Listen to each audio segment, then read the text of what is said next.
Hi everyone, welcome back to the channel. So, I received a few recent comments on one of my older videos about how to fold the Rose unit and assemble the 30 unit model. And people were asking about how to fold the 90 unit model and assemble that. And so I figured I'd make a video explaining how to do just that. Um, we have the 90 unit model right here, and I'll show you the 30 unit model as well, just to kind of show the difference in the shapes and sizes of the two models.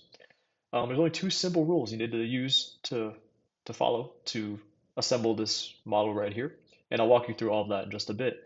If you need actual tutorial on how to fold the units themselves, I'll post my video, my existing video on the Rose Unit tutorial right here.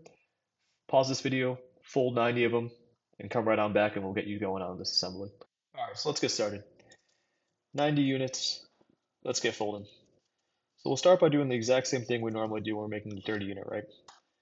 We'll start by making our group of 5, just like this, pretty straightforward.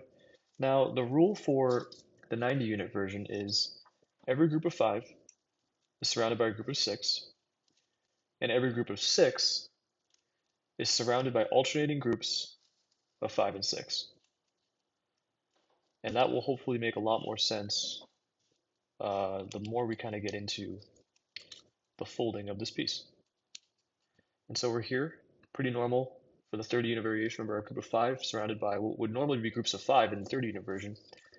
But this is where things change. So instead of surrounding the group of 5 with other groups of 5, it's all groups of 5 obviously in the 30 unit, we surround it with a group of 6. And so it's going to look a little bit different. You notice the 6 pieces coming off of it here, our original group of 5, group of 6. And remember, following the rule, every group of 5 is surrounded by a group of 6.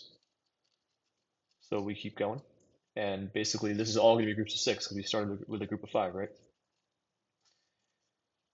So here we go. Next group of 6 in. Keep things moving. Okay.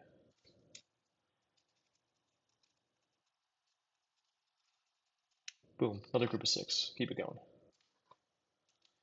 And you'll notice this piece feels a little bit, well, it'll feel a little wider in your hand, so sometimes a little bit unwieldy, but just do your best. If pieces fall out, they fall out. Just put them back in. It's definitely a little more fragile than the standard, another group of 6, definitely more standard than or more fragile than the standard 30 unit. Especially early on. Again, it's definitely just as solid, I think, once the final product is complete. But for now, it is a little bit fragile. And that's okay. And we just keep adding in our group of 6 here. There we go.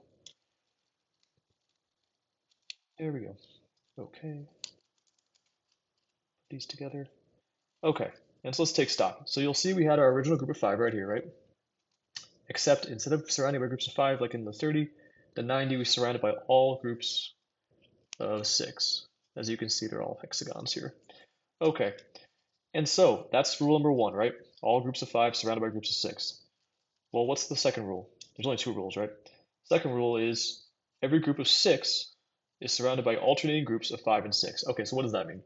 So let's take our group of 6 right here, just another one. So group of 5, group of 6.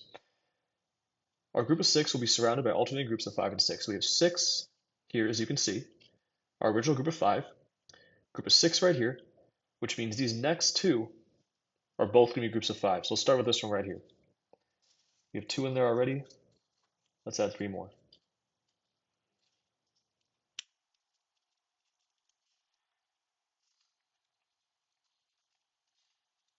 And you'll kind of notice that it's the groups of 5 that really kind of pull the piece together and start giving it its shape. Now, I think there are units that you can do all groups of 6. Those get pretty big and require a ton of units, but that's not what we're doing here right now. It's all good. So group of 5, right? So, okay, just to recap, original group of 5, right? Surrounded by groups of 6. New group of 6, surrounded by a group of 6, 5, 6, 5, next one, 6. Okay? And really, it's that simple. If you just follow this pattern, you will get there, and the piece will just kind of come together on its own, just like the math of the whole situation here. Okay, put that back in the camera. It's a group of 6, remember, so we get that last unit in. Sometimes that last one's a little bit hard just because the things are kind of fragile here. That's all right. Got it. Nice. Boom. And just kind of tighten things up. Okay, so remember, group of 6, we have 5, 6, or sorry, 6, 5, 6, 5, 6. Last one, 5. Let's go.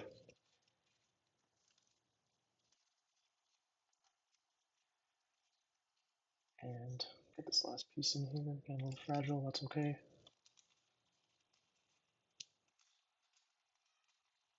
This is about the point where, whoop, this is about the point where it gets maximally fragile when you're about halfway. You have like a hemisphere, I suppose you can call it. Okay, so there we go. There's the group of 5.